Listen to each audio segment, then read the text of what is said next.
गोपालगंज में भइल जेकर जनमवा सुनले होखवा लालू जी के नामवा। गुंडा माफिया के तोड़लन गुमानामा सुनले होखवा लालू जी के नामवा।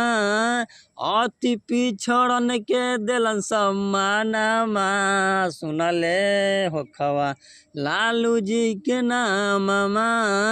गोपालगंज में भइल जेकर जनमवा सुनले होखवा लालू जी के नाममा।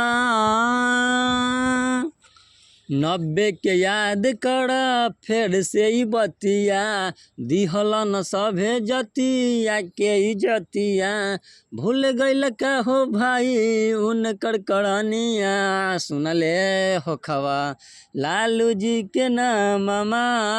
गोपालगंज में भइल जेकर जनमवा सुनले होखवा लालू जी के नाममा।